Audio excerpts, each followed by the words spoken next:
جی ہیرا ریکارڈنگ شروع کر دی آپ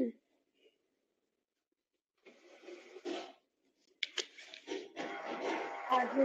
اوکے. اعوذ باللہ من الشیطان الرجیم بسم اللہ الرحمن الرحیم نحمده ونصلی علی رسولہ الکریم اما بعد. الحمدللہ ثم الحمدللہ. کل ہم لوگوں نے کلمہ توحید جو ہے وہ شروع کیا تھا اور اس سے پہلے ہم رمضان کے حوالے سے کچھ بات کر رہے تھے. اس میں ایک بات جو سے غلطی ہو جائے وہ میں اس حوالے سے ایک آپ کو ریمائنڈر دے دوں. کل میں نے آپ کو ایک حدیث 3 لیول سے سمجھائی تھی، بلکہ 3 ہی حدیث ہے وہ. تو اس میں یہ ہوتا ہے کہ ہم لوگ کیا یہ کرتے ہیں کہ ہم لوگ جب اگر مسجد میں بھی جائیں قیام اللیل کے لیے، ہم امام کے ساتھ نماز شروع کرتے ہیں. ایک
السلام علیکم ورحمۃ اللہ. جی تو بات یہ میں کر رہی تھی کہ ہم قیام اللیل کے لیے جب مسجد بھی جاتے ہیں ہم امام کے ساتھ شروع کرتے ہیں، اور اس کے بعد جب امام صاحب تراویحاں یعنی جو نوافل ہیں وہ پورے کرتے ہیں اور اس کے بعد وہ وطر کے لیے کھڑے ہوتے ہیں. اور عموماً خواتین جو ہیں یا مرد حضرات بھی وہ وطر امام کے ساتھ نہیں پڑھتے. وہ کہتے ہیں ہم وطر جو ہے وہ وطر امام کے ساتھ نہیں پڑھتے. وہ کہتے ہیں کہ وطر ہم تہجد کے ٹائم پڑھیں گے، کیونکہ اس کے بعد بھی ہم نے کچھ نوافل پڑھنے ہوتے ہیں یا کچھ. تو حدیث میں آتا ہے کہ جس نے رمضان کی راتوں میں امام صاحب کے ساتھ جماعت شروع کی اور امام کے ساتھ ہی ختم کی تو اس کے لیے پوری رات کا قیام لکھ دیا جاتا ہے. اگر آپ امام کے ساتھ ختم نہیں کرتے تو آپ اس اتنے بڑے ثواب سے محروم رہ جاتے ہیں. ٹھیک ہے، تو اس لیے ہم سب کو یہ بات خیال رکھنی چاہیے کہ اگر ہم مسجد میں نوافل ادا کر رہے ہیں، قیام اللیل مسجد میں کر رہے ہیں، تو ہمیں امام صاحب کے ساتھ ہی ختم کریں. اس کا کتنا بڑا فائدہ، کتنا بڑا بونس ہے کہ آپ پریکٹیکلی آپ 2-2.5 گھنٹے کی نماز پڑھیں گے، گھر آ کے آپ سو بھی جائیں گے، لیکن اللہ رب العزت کے ہاں آپ قیام میں لکھے جائیں گے. آپ پوری رات کی عبادت آپ کی لکھی جائے گی، حالانکہ آپ تو سو رہے ہیں. تو یہ رب تعالیٰ کی بہت بڑی رحمت ہے. تو یہ بات کل میں ہماری رہ گئی تھی، میں نے کہا میں آپ کو بتا دوں. اور کچھ فقہ کے جو رمضان کی فقہ کے لحاظ سے کچھ میسیجز میں بھیجتی رہوں گی، کیونکہ ہمیں اول تو یہ تیاریاں پہلے ہی کرنی چاہیے. فقہ الصیام جو ہے ایک بہت بڑا چیپٹر نہیں ہوتا، لیکن حدیث کی بکس میں چھوٹا سا چیپٹر ہوتا ہے.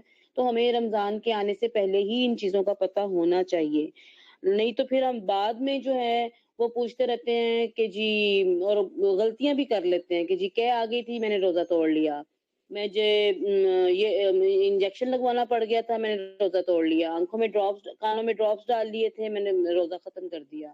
تو اس طرح بہت سارے مسائل ہوتے ہیں جو ہمیں روزوں کے تعلق سے پہلے سے پتہ ہونے چاہیے، اور روزوں سے کے آنے سے پہلے ہمیں وہ سیکھنے چاہیے. اور نہیں تو اب بھی انشاءاللہ وقت ہے ہمارے پاس. میں چھوٹے چھوٹے سے میسیجز جو ہے وہ گروپ میں بھیجتی بھی رہوں گی تاکہ ہم فقہ الصیام سے بھی آگاہ ہو جائیں اور ہم سے اس لحاظ سے بھی کوئی غلطی نہ ہو. اچھا جی، اچھا کل ہم لوگوں نے جو اپنا لیکچر مکمل کیا اس میں ہم نے ایمان اور احتساب کو سمجھا تھا کہ ایمان اور احتساب کے ساتھ اگر ہم رمضان میں داخل ہوتے ہیں تو پھر اس کے لیے اللہ کے نبی صلی اللہ علیہ وسلم نے گارنٹی دی ہے مغفرت کی. پھر ہم نے ایمان کو سمجھا تھا، ایمان کے ارکان دیکھے تھے اور احتساب کو دیکھا تھا، اور اس کے بعد ہم لوگوں نے کلمہ توحید کو شروع کیا تھا، کیونکہ توحید وہ چیز ہے، اخلاص وہ چیز ہے جس کے بغیر ہمارا کوئی ایک بھی عمل جو ہے وہ قابل قبول نہیں ہے. اچھا، ایک چیز اور آپ دیکھیں کہ اللہ رب العزت نے قرآن مجید میں مختلف ناموں سے پکارا مختلف گروہوں کو. اللہ تعالیٰ نے کبھی کہا یا ایھا الناس، کبھی اللہ تعالیٰ نے کہا یا اہل الکتاب، کبھی اللہ تعالیٰ نے کہا یا ایھا الکافرون. ٹھیک ہے. اور جب ہم سے مسلمانوں سے بات کی تو اللہ تعالیٰ نے کیا کہا؟ اللہ تعالیٰ نے کہا یا ایھا الذین آمنو. اور جب یہ ہم نے روزوں کے لحاظ سے جو آیات کی ہیں ان میں بھی سب سے پہلے اللہ تعالیٰ نے کیا یا ایھا الذین آمنو کتب علیکم الصیام، کہ لوگوں جو ایمان لائے ہو. یعنی کتنا پیارا انداز ہے. اللہ تعالیٰ نے ہمیں کس چیز سے پکارا؟ مومن کی سب سے بڑی نعمت، سب سے بڑے وصف سے اللہ پکارا. مومن کے پاس ہوتا کیا ہے؟ اس کا ایمان.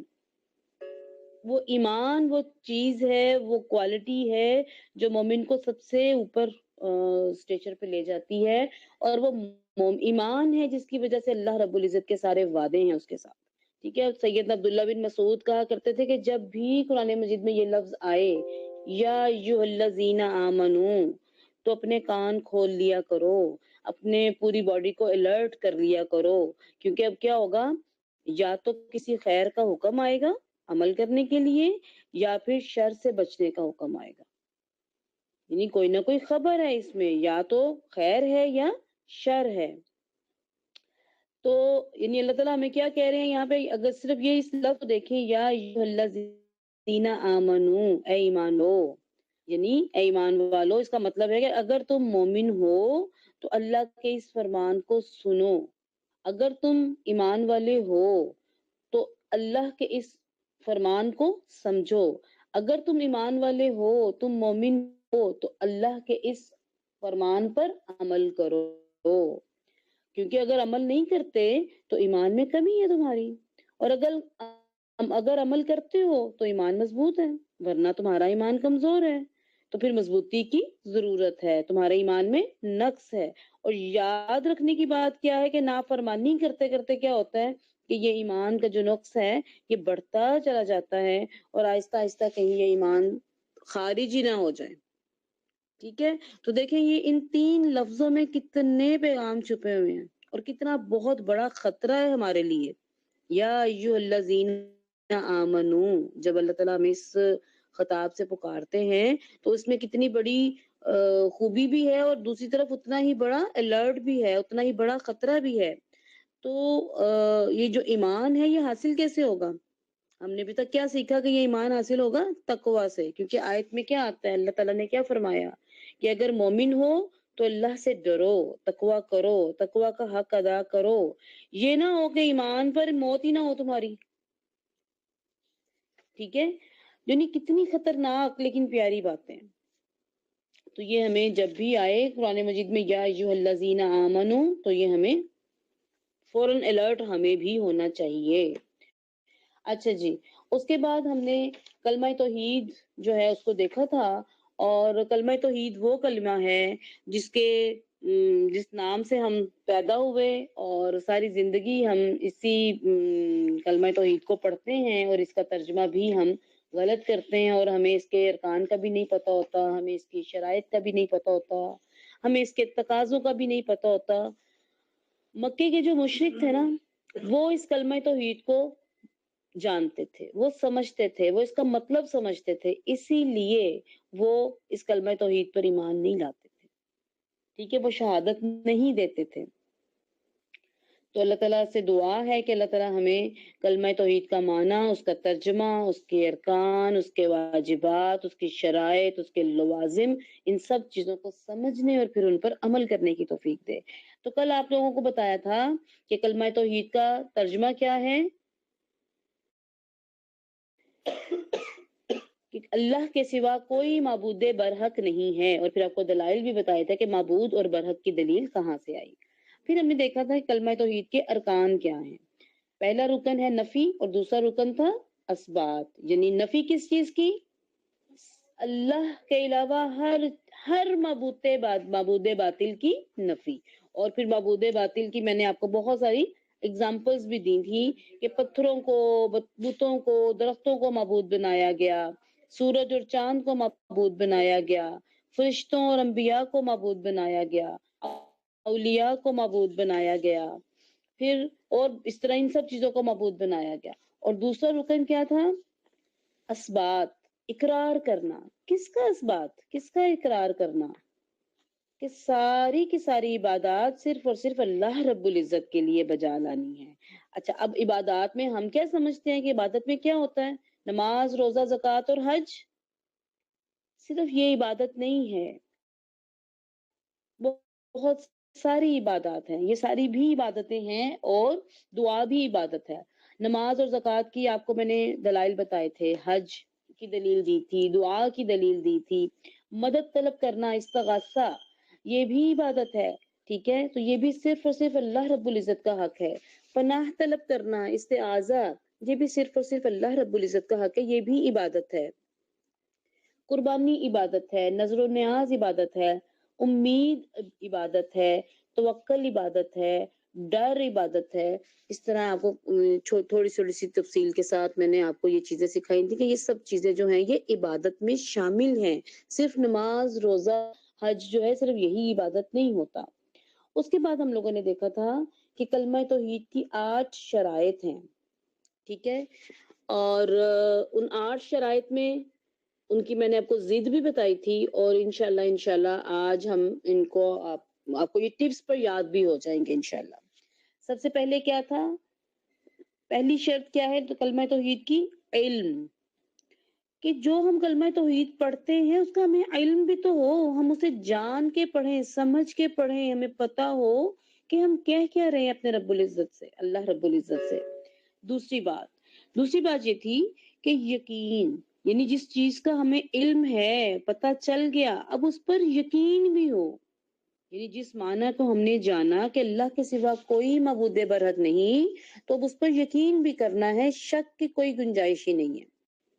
تیسری شرط تھی اخلاص، کہ اس لا الہ الا اللہ کا اقرار جو ہے وہ ہم نے اخلاص کے ساتھ کرنا ہے، اور اس کی ضد شرک تھا۔ پھر محبت،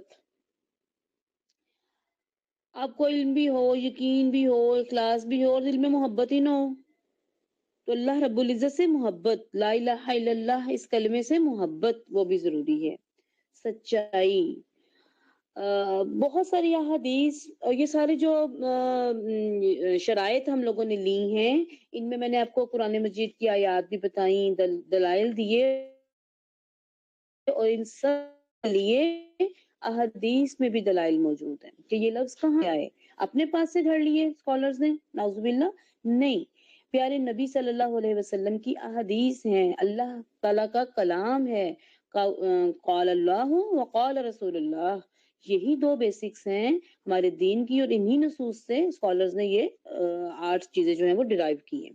تو سچائی، صدق، لا الہ الا اللہ کا اقرار سچائی کے ساتھ کرنا، اور اس کی ضد جھوٹ بتائی تھی۔ پھر قبول، چھٹی شرط کیا ہے؟ قبول کرنا، لا الہ الا اللہ کے تقاضوں کو قبول کرنا، جس کی ضد جو ہے وہ رد کرنا ہے۔ 7ویں شرط تھی انقیاد، لا الہ الا اللہ اور اس کے تقاضوں کے ساتھ عملی اتباع کرنا، یعنی صرف جاننا کافی نہیں ہے، صرف یقین کرنا کافی نہیں ہے، صرف اخلاص رکھنا کافی نہیں ہے، صرف محبت ہی کرتے رہنا کافی نہیں ہے، صرف اس کو سچا سمجھنا کافی نہیں ہے، اس کو قبول کر لینا بھی کافی نہیں ہے، اس پر عمل بھی کرنا ہے۔ پھر طاغوت کا انکار، لا الہ الا اللہ کے اقرار کے ساتھ تمام باطل معبودوں کا انکار بھی کرنا ہے۔ اور ان 8 کی 8 شرائط کے میں نے آپ کو بتایا پہلے بھی کہ دلائل موجود ہیں، اور ان میں سے اگر آپ ایک بھی شرط پورا نہیں کرتے تو آپ کلمہ توحید کا حق ادا نہیں کرتے، اور کلمہ توحید بہت بڑی چیز ہے، یہ کوئی چھوٹی سی چیز نہیں ہے۔ آپ سب کو، آپ نے وہ حدیث بطاقہ سنی ہوگی نا، یاد ہے کسی کو؟ اس میں یوم حشر کا دن ہمیں پتہ چلتا ہے اور اللہ تعالیٰ کے آگے ساری مخلوق کھڑی ہے اور سب کے سامنے اللہ تعالیٰ ایک بندے کو لے چلتے ہیں، ایک بندے کو اپنے سامنے کھڑا کرتے ہیں، آ جاؤ بھائی، پیشی ہے اس کی، حاضری ہے اس کی اللہ رب العزت کے سامنے۔ اور اب کیا ہوا کہ اس بندے کے پاس نیکیاں نہیں ہیں، اس کے پاس گناہوں کے رجسٹر بھرے ہوئے ہیں، اور وہ گناہوں کے رجسٹر کتنے ہیں؟ کوئی ایک دو نہیں ہیں، 99 رجسٹر ہیں، اور ایک رجسٹر کا طول و عرض کتنا ہے؟ حد نگاہ تک۔ آپ نگاہ اٹھا کے دیکھیں، آپ ایک کھلی زمین پر کھڑے ہیں اور آپ نگاہ اٹھا کے دیکھیں کہ آپ کی حد نگاہ کہاں تک جاتی ہے، تو اس بندے کا ایک ایک رجسٹر جو ہے وہ اتنا بڑا تھا کہ وہ حد نگاہ، ٹھیک ہے۔ اب اللہ تعالیٰ اسے کہہ رہے ہیں، بتا رہے ہیں کہ تم نے یہ گناہ کیا، تم نے یہ گناہ کیا، اور اس کے پاس انکار کی کوئی گنجائش ہی نہیں تھی۔ ظاہر ہے وہ اس نے گناہ کیے ہوئے تھے تو اس نے اقرار ہی کرنا تھا کہ ہاں اللہ تعالیٰ میں نے یہ گناہ کیے، یہ بھی کیا، یہ بھی کیا، یہ بھی کیا۔ اب وہ 99 رجسٹر گناہوں کے، اور پھر اللہ تعالیٰ نے کہا کہ اچھا رکو، ایک نیکی ہے تمہاری، ایک نیکی ہے تمہاری۔ اور وہ ایک نیکی کیا تھی کہ اللہ تعالیٰ نے کہا، فرشتوں سے کہا کہ وہ کاغذ کا ٹکڑا جس پر لا الہ الا اللہ، کیونکہ اس کے دل میں ایمان تھا، لا الہ الا اللہ کا یقین اس کے اندر موجود تھا، تو اللہ تعالیٰ نے کہا کہ یہ جو کاغذ کا ٹکڑا ہے یہ دوسرے پلڑے میں رکھ دو۔ ایک پلڑے میں اس کے وہ اتنے بڑے رجسٹر رکھے ہوئے تھے اور دوسرے پلڑے میں وہ ایک ٹکڑا جس پر لا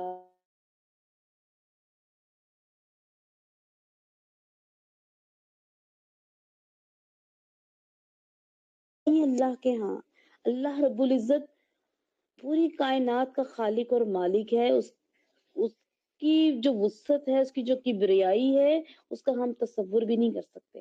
اب کیا ہوا کہ وہ جب ایک ٹکڑا دوسرے پلڑے میں رکھا گیا تو وہ ٹکڑا وزنی ہو گیا اور اس کے وہ جو 99 اتنے بڑے گناہوں کے رجسٹر تھے وہ ہلکے پڑ گئے۔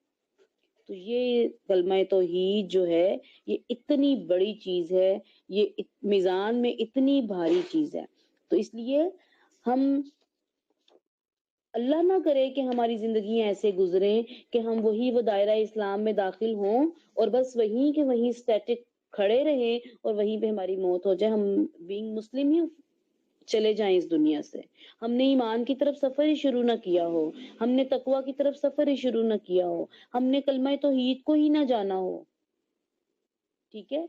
تو اس طرح بھی میں نے آپ کو یہ ساری شرائط بتائی تھی، اور اس کے بعد آج ہم نے کلمہ توحید کی شرطوں پر عمل نہ کرنے والوں کی کچھ مثالیں دیکھنی ہیں، ٹھیک ہے، کہ بعض لوگ دنیا میں ایسے آئے ہیں جنہوں نے کلمہ توحید کی تمام شرطوں پر عمل نہیں کیا۔ لا الہ الا اللہ کے بارے میں صرف دل سے یہ جاننا کہ اللہ کے سوا کوئی معبود برحق نہیں ہے یہ کافی نہیں ہے، آپ کے دل میں یقین بھی ہے، سارا کچھ ہے، لیکن آپ نے زبان سے اقرار نہیں کیا تو کوئی فائدہ نہیں ہے۔ اس میں پہلی مثال ہم ابو طالب کی دیکھتے ہیں۔ ابو طالب جو نبی کریم صلی اللہ علیہ وسلم کے چچا تھے، وہ اپنے دل سے جان چکے تھے کہ اللہ کے سوا کوئی برحق معبود نہیں ہے، میرا بھتیجا سچ کہتا ہے۔ وہ پورے سارے عرب کے سامنے سینہ تان کر کھڑے ہو جایا کرتے تھے کہ مجھ سے گزر کے پھر میرے بھتیجے تک کوئی جائے گا، ٹھیک ہے، رسول اکرم صلی اللہ علیہ وسلم کے لیے ڈھال بن جایا کرتے تھے، اتنا محبت انہوں نے کی ساری زندگی، دل میں یقین بھی تھا، لیکن نہ زبان سے اقرار کیا اور نہ قبول کیا، نہ عمل کیا، نہ انقیاد کیا۔ اس کلمے سے محبت نہیں تھی، اخلاص تھا، اور نہ اخلاص تھا نہ سچائی تھی، یعنی ساری شرطیں پوری نہیں کی، اور نہ ہی انہوں نے باطل معبودوں کا انکار کیا۔ تو صرف دل سے اس کو جاننے کا انہیں کوئی فائدہ ہوا؟ ان کا جو علم تھا وہ علم ہی رہا، اس کا فائدہ نہیں ہوا۔ ابو طالب کہتے ہیں، ان کا معروف شعر ہے جو سیرت ابن ہشام میں شرح عقیدت طحاویہ اور دیگر علماء نے اس کا ذکر کیا ہے کہ میں نے جان لیا کہ محمد کا دین سچا ہے، بلکہ سب سے بہترین دین ہے، شاعر بھی تھے، قصیدہ لکھا کرتے تھے. یہ ان کے اپنے شعر کا ترجمہ آپ کو سنا رہی ہوں کہ میں نے جان لیا کہ محمد کا دین سچا ہے، بلکہ سب سے بہترین دین ہے. دنیا میں جتنے بھی ادیان ہیں، سب سے بہترین دین محمد کا ہے. لیکن مجھے یہ ڈر ہے، یہ خدشہ ہے کہ اگر میں مان لوں تو میری مذمت کی جائے گی اور لوگ مجھے برا بھلا کہیں گے تو میں عبد المطلب کے دین پر مرتا ہوں. جب اللہ تعالیٰ کے پیارے نبی صلی اللہ علیہ وسلم اپنے چچا کے قریب ان کی زندگی کے آخری لمحات میں گئے تو آخری بات کیا تھی ابو طالب کی زبان پر؟ ایک طرف ابو جہل بیٹھا تھا، دوسری طرف اس کا ایک دوسرا مشرک اور بدکار ساتھی بیٹھا تھا، اور ایک طرف نبی کریم صلی اللہ علیہ وسلم کھڑے ہیں اور کہتے ہیں، اپنے چچا کو کہہ رہے ہیں، چچا ایک دفعہ کہہ دو لا الہ الا اللہ. میرے پاس کوئی تو حجت ہو اللہ کے ہاں کہ میں آپ کی سفارش کر سکوں. اور بھتیجا، پیارا بھتیجا یہ بار بار یہ کہہ رہا ہے، اور ادھر ابو جہل بار بار یہی کہہ رہا ہے کہ آپ اپنے باپ دادا کے دین کو چھوڑیں گے، کیا چھوڑ دو گے عبد المطلب کے دین کو؟ Emotional black mailing. اور آخری الفاظ یہ کہے ابو طالب نے کہ میں عبد المطلب کے دین پر مرتا ہوں. اللہ تعالیٰ کے پیارے نبی صلی اللہ علیہ وسلم فرماتے ہیں، صحیح مسلم کی روایت ہے، دوزخ والوں میں سے سب سے ہلکا عذاب ابو طالب کو ہوگا اور اسے آگ کی 2 جوتیاں پہنائی جائیں گی جن سے اس کا دماغ کھول رہا ہوگا. اور ایک اور روایت میں آتا ہے کہ جہنم کے صرف 2 انگارے رکھے جائیں گے، جہنم کا ایک جوتا پہنایا جائے گا، بس اس عذاب سے دماغ ہانڈی کی طرح ابل جائے گا. ابو طالب ایمان پر نہیں مرا بلکہ کفر پر مرا ہے. بعض لوگوں کو بہت بڑی غلط فہمی ہوئی ہے، اور یہ واضح حدیث ہے صحیح مسلم کی. تو کیا نعوذ باللہ نبی کریم صلی اللہ علیہ وسلم نے جھوٹ کہا؟ نعوذ باللہ. کیا ہم ان مولویوں کی باتوں کو سنیں اور مان لیں اور اللہ کے نبی صلی اللہ علیہ وسلم کے فرمان کو جھٹلا دیں؟ کتنی عجیب بات ہے. اللہ کی قسم ابو طالب نے دل سے مان لیا تھا، لیکن لا الہ الا اللہ کی شرطوں کو پورا نہیں کیا تھا. اسی لیے ابو طالب کی موت کس پر ہوئی؟ کفر پر ہوئی. تو دیکھیں یہ کتنی خطرناک باتیں ہیں، اگر ہمیں نہیں پتہ ہوں گی تو ہمارے، کیونکہ علم کی ضد کیا ہے؟ جہالت. اور جہالت کس سے دور ہوتی ہے؟ جہالت علم سے دور کی جاتی ہے. دوسری مثال دیکھیں. اچھا، دوسری مثال، زبان اور عمل سے اقرار کیا لیکن دل سے انکار کر دیا. ایسے لوگ بھی دنیا میں آئے نا، آج بھی شاید موجود ہوں، جو زبان اور عمل سے تو اقرار کرتے ہیں لیکن اپنے دل سے انکار کر دیتے ہیں. تو یہ عبداللہ بن ابی سلول تھا، منافقین کا سردار تھا. اس نے زبان سے کلمہ پڑھا، عمل سے نماز بھی پڑھتا تھا. آج کے کتنے مسلمان ہیں جو اپنے آپ کو دھڑلے سے مسلمان بھی کہتے ہیں اور فجر کی نماز کے لیے نہیں اٹھتے. عبداللہ بن ابی جو ہے یہ فجر میں رسول اکرم صلی اللہ علیہ وسلم کے پیچھے کھڑے ہو کے نماز پڑھتا تھا، مسجد نبوی میں جاتا تھا، روزہ رکھتا تھا. اور دوسرے منافق بھی تھے، حج بھی کرتے تھے، زکوٰۃ بھی دیتے تھے. تو زبان سے اقرار کیا، جسم سے عمل بھی کیے، لیکن دل سے یقین نہیں ہے. دل سے اس شخص نے جھوٹا کلمہ پڑھا تو منافقوں کا سردار ٹھہرا. اللہ رب العزت فرماتے ہیں، ان المنافقین فی الدرک الاسفل من النار ولن تجد لهم نصیرا. منافق تو یقیناً جہنم کے سب سے نیچے کے طبقے میں جائیں گے، ناممکن ہے کہ تو ان کا کوئی مددگار پا لے. یہ سورہ نساء کی آیت نمبر 145 ہے. اور یہ عبداللہ بن ابی سلول وہ تھا جس کے لیے پیارے نبی صلی اللہ علیہ وسلم نے اپنا لعاب بھی اس کو دے دیا، اپنا کرتا بھی دے دیا کفن کے طور پہ، اور اس کے لیے دعا بھی کر دی. ٹھیک ہے، لیکن اللہ رب العزت نے آیتیں اتار دی کہ آپ ان کے لیے جتنی مرضی دعائیں کر لیں، 70 بار بھی استغفار کر لیں گے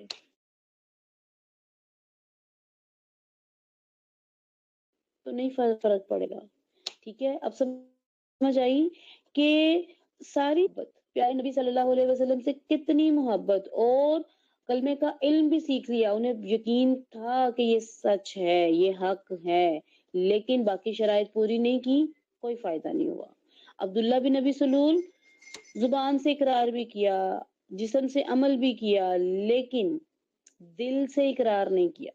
اور ایمان کس کا نام ہے؟ ایمان کی تعریف میں کیا آتا ہے؟ تصدیق بالقلب، اقرار باللسان، عمل بالجوارح. یہ تینوں چیزیں ملتی ہیں تو ایمان بنتا ہے. اور پھر ایمان جو ہے وہ گھٹتا بڑھتا رہتا ہے. ہم نیکیاں کرتے ہیں تو اس سے ہمارا ایمان بڑھ جاتا ہے، اور جب ہم سے گناہ سرزد ہوتے ہیں تو ہمارا ایمان کم ہو جاتا ہے. تو یہ دو مثالوں سے آپ نے سمجھا کہ کلمہ توحید کے لیے یہ دو شرائط، یہ جو 8 کی 8 شرائط ہیں، ان سب کو جاننا اور ان پر عمل کرنا کتنا زیادہ ضروری ہے. تو کلمہ توحید کا خلاصہ ہمیں کیا سمجھ آیا کہ کلمہ توحید کا معنی یعنی لا الہ، کلمہ توحید میں سے بھی ہم صرف پہلا حصہ کر رہے ہیں، لا الہ الا اللہ. اس کا معنی ہم نے جان لیا. کیا معنی جانا؟ اب آج کے بعد آپ جب بھی ترجمہ کریں گے، آپ کلمہ توحید کا کیا ترجمہ کریں گے؟ اللہ کے سوا کوئی معبود برحق نہیں ہے. پھر ہم نے دیکھا کہ کلمہ توحید کے دو ارکان ہیں. نمبر 1 لا الہ، ہر باطل معبود کی نفی، یہ پہلا حصہ. دوسرا رکن کیا ہے؟ اثبات.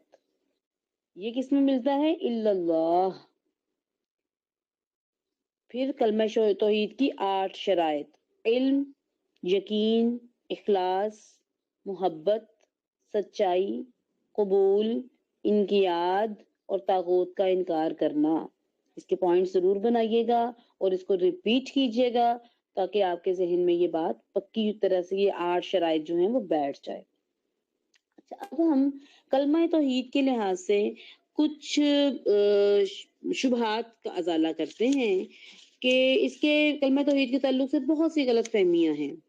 اہل قبلہ کے نزدیک الہ کے معنی میں اختلاف ہے. اہل قبلہ 5 حصوں میں تقسیم ہو گئے اس کے معنی کے تعلق سے، الہ کے معنی کے تعلق سے. اہل قبلہ یعنی تمام کے تمام مسلمان ہیں. ٹھیک ہے. اب مسلمانوں کا ایک گروہ جو ہے وہ الہ کا معنی کرتا ہے خالق، رازق اور تدبیر کرنے والا. ٹھیک ہے. یہ کہا کہ لا الہ الا اللہ میں الہ کا معنی ہے خالق، رازق اور تدبیر کرنے والا. یہ لوگ جہمی، معتزلی، اشعری اور ماتریدی گروہ کے نام سے معروف ہیں. آپ میں سے بہت سی سسٹرز نے یہ نام ہو سکتا ہے پہلے سے سنے ہوں، جہمیہ، معتزلیہ، اشعریہ، ماتریدیہ، اور ہو سکتا ہے کہ آپ کے لیے یہ نام نئے ہوں. تو یہ آج بھی موجود ہیں. ان کے نزدیک الہ کا معنی ہے کہ اللہ کے سوا کوئی خالق نہیں ہے، اللہ کے سوا کوئی مالک نہیں ہے، اللہ کے سوا کوئی تدبیر کرنے والا نہیں ہے. اچھا، اب یہ معنی غلط کیوں ہے؟ اس بات میں تو کوئی شک نہیں نا کہ اللہ کے سوا کوئی خالق نہیں ہے، کوئی مالک نہیں ہے، کوئی تدبیر کرنے والا بھی نہیں ہے. لیکن پھر الہ کا یہ معنی غلط کیوں ہوا؟ ٹھیک ہے، اس کو ہم دیکھتے ہیں. پہلا جواب دیکھیں کہ اس معنی کو بیان کرنے کے لیے اللہ تعالیٰ نے اپنی کتابیں نازل نہیں فرمائیں، اور نہ ہی پیارے نبی صلی اللہ علیہ وسلم کو اس معنی کو کی تفصیل بیان کرنے کے لیے مبعوث فرمایا. اللہ رب العزت نے اپنی کتابیں کیوں نازل فرمائی، اپنے پیغمبر کیوں بھیجے؟ جتنے بھی رسول آئے ہیں وہ کیا پیغام لے کر آئے ہیں؟ وہ یہ پیغام لے کر آئے ہیں کہ تم اچھی طرح جان لو کہ تمہارا خالق، مالک اور رازق اور تدبیر کرنے والا اللہ رب العزت ہے. یہ بات تو ابو جہل اور ابو لہب بھی جانتے تھے. مکے کے سارے مشرک جانتے تھے نا، وہ اللہ کو جانتے تھے، وہ اللہ کو خالق بھی مانتے تھے، وہ اللہ کو مالک بھی مانتے تھے، وہ اللہ رب العزت کو رازق بھی مانتے تھے. تو پھر ابو جہل اور ابو لہب بھی مسلمان ہو گئے؟ نہیں ہوئے نا، وہ مسلمان نہیں ہوئے. اچھا، دوسرا جواب کیا ہے کہ یہ معنی جو ہے یہ توحید ربوبیت کا معنی ہے. جب ہم دیکھیں توحید کی 3 قسمیں ہیں، توحید کی 3 قسمیں ہیں.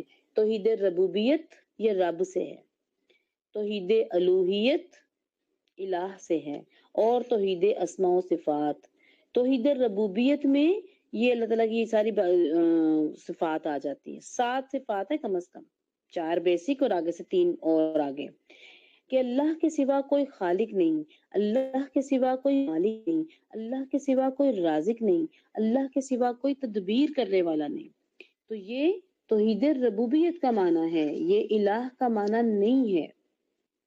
تیسرا جواب، اگر ہم الہ کا معنی خالق، مالک اور رازق کرتے ہیں تو اس معنی کا اقرار تو مشرکین عرب بھی کرتے تھے، ابو جہل اور ابو لہب بھی کرتے تھے، لیکن اس کے باوجود وہ دائرہ اسلام میں داخل نہیں ہوئے، ہم انہیں مسلمان نہیں کہتے۔ حج عمرہ کرتے تھے، نیکیاں کرتے تھے، حاجیوں کی خدمت کرتے تھے، صدقہ دیتے تھے، طواف کرتے تھے، تلبیہ کہتے تھے، یہ سارے کام مکے کے مشرک کرتے تھے، ابو جہل بھی کرتا تھا، ابو لہب بھی کرتا تھا، لیکن اس کے باوجود ہم انہیں مسلمان نہیں کہتے۔ تو اس سب باتوں سے کیا ثابت ہوا کہ کلمہ توحید کا یہ معنی کہ اللہ تعالیٰ کے سوا کوئی خالق نہیں، اللہ کے سوا کوئی مالک نہیں، اللہ کے سوا کوئی تدبیر کرنے والا نہیں، یہ معنی غلط ہے۔ دوسرے گروہ نے کیا کہا؟ دوسرے گروہ نے الہ کا معنی کیا فیصلہ کرنے والا، یعنی کلمہ توحید میں الہ کا معنی ہے حاکم، حکم، فیصلہ کرنے والا، اور یہ معنی کس نے کیا؟ خوارج نے یہ معنی دیا۔ خوارج وہ گروہ ہے جو سیدنا علی رضی اللہ تعالیٰ عنہ کے خلاف نکلا تھا، انہوں نے صحابہ کرام پر کفر کے فتوے لگائے تھے، ان کے خلاف جنگیں کی تھیں، اور عبد الرحمن بن ملجم ان کے سرداروں میں سے تھا۔ یہ معروف شخص ہے جس نے سیدنا علی رضی اللہ تعالیٰ عنہ کو شہید کیا تھا۔ یہ مردود اور ملعون بندہ خوارج میں سے تھا۔ ان لوگوں کا نعرہ کیا تھا؟ کیوں نکلے تھے یہ صحابہ کرام کے خلاف؟ اس لیے کہ وہ الہ کا معنی یہ لیتے تھے کہ اللہ تعالیٰ کے علاوہ کوئی فیصلہ کرنے والا نہیں ہے، اور یہ خوارج جو ہیں یہ قرآن مجید کو اس کے بالکل ظاہر کے میننگ پر لیتے تھے۔ وہ کہتے تھے فیصلہ اور حاکمیت اللہ تعالیٰ کا حق ہے، تو کیا سیدنا علی رضی اللہ تعالیٰ عنہ نہیں جانتے تھے؟ صحابہ کرام نہیں جانتے تھے؟ یہ بعد میں آنے والے لوگ یہ صحابہ ہم سے زیادہ سمجھ رکھتے تھے، خلفائے راشدین سے زیادہ سمجھ رکھتے تھے، سبحان اللہ۔ تو یہ معنی بھی غلط ہوا۔ تو پہلا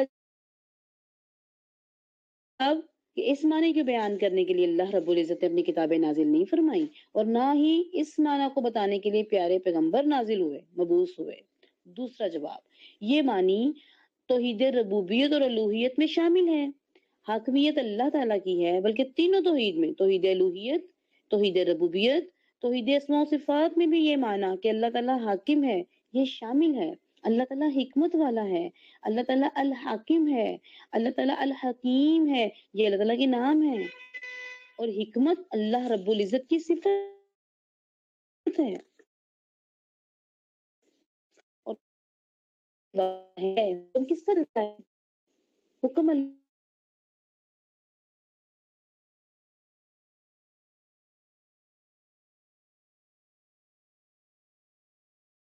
اور بھی کرتے ہیں، ٹھیک ہے؟ تو یہ معنی جو ہے حاکمیت کا،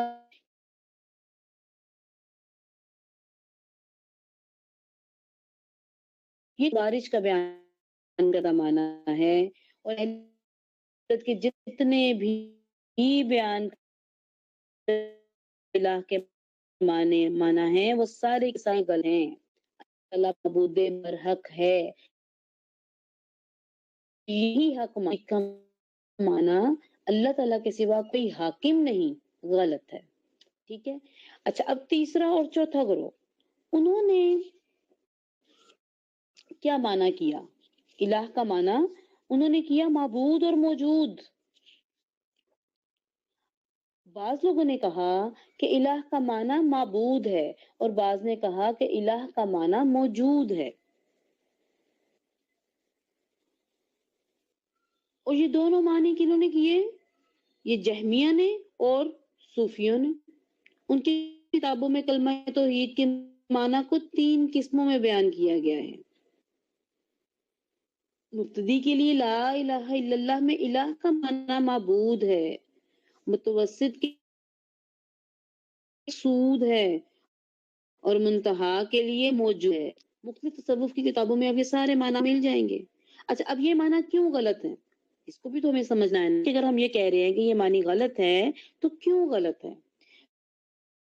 پہلا جواب دیکھیں معبود کے متعلق، اللہ تعالیٰ نے سچے اور جھوٹے معبود کو الگ الگ کرنے کے لیے اپنی کتابیں نازل فرمائیں، اور سارے پیغمبر جو ہیں وہ اسی مقصد کے لیے مبعوث فرمائے۔ آپ قرآن مجید اٹھا کے دیکھ لیجئے، ہر نبی نے آ کے، ہر رسول نے آ کے کیا بتایا؟ لوگوں کو توحید سکھائی، لا الہ الا اللہ سکھایا۔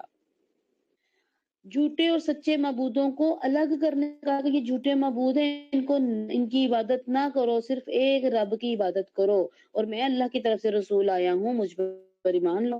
یہی ایمان سکھانے آئے تھے پیغمبر، کیوں آئے، کتابیں کیوں نازل ہوئیں؟ جو بنیادی درس ہے، جو بنیادی پیغام ہے، وہ کس چیز کا ہے؟ کلمہ توحید۔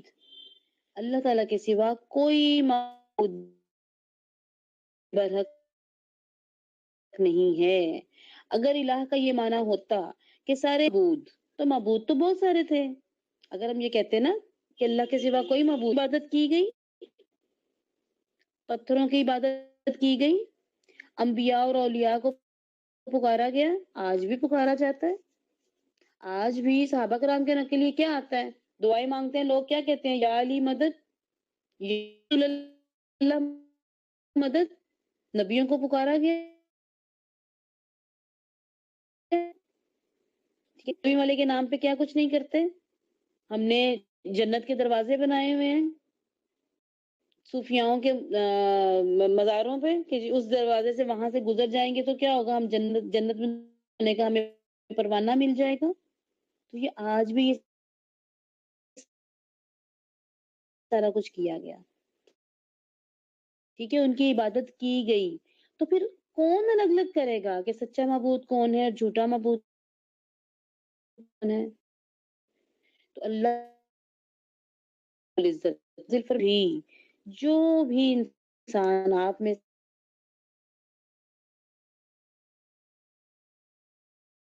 سے مجھ کرتا ہے، شرط کیا ہے کہ اپنے دل کے برتن کو خالی کر لے، بالکل نیوٹرل پوائنٹ پہ آ کے جب قرآن مجید پڑھتا ہے، سمجھتا ہے، تو اسے ساری توحید سمجھ آ جاتی ہے، اس کی آنکھیں کھل جاتی ہیں کہ یا اللہ، میں بھی وہی باتیں کرتا ہوں جو اللہ تعالیٰ آپ اس میں بتا رہے ہیں کہ مکے کے مشرک کرتے تھے، میں بھی وہی باتیں کرتا ہوں جو سیدنا نوح علیہ السلام کی قوم نے ان کو جواب دیے تھے، میرے ذہن میں بھی تھے، میں بھی لوگوں سے ڈرتا ہوں، میں بھی یہی کرتا ہوں کہ جو میرے باپ دادا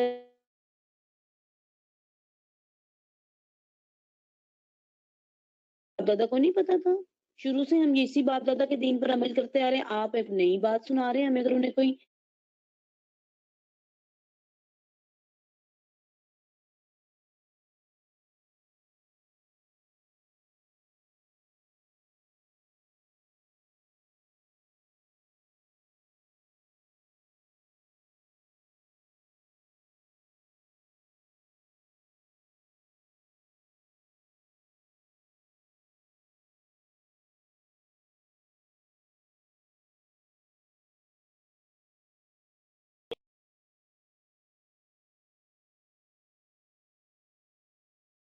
تو کیا سمجھ آتی ہے؟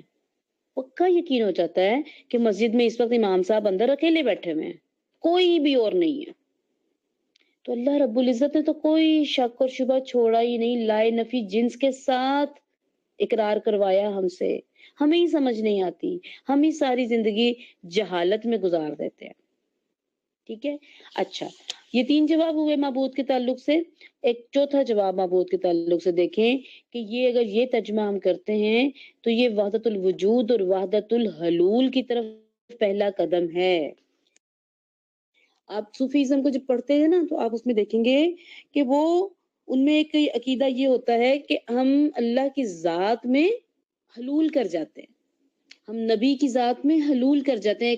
ایک وقت ایسا آتا ہے کہ جو ہم عام انسان ہیں وہ اس کے مدارج اپنی صوفیزم کے طے کرتا کرتا کرتا ترقی کرتا کرتا وہ منازل کرتا کرتا کہاں تک جاتا ہے کہ وہ اس کی ذات اللہ کی ذات میں حل پذیر ہو جاتی ہے۔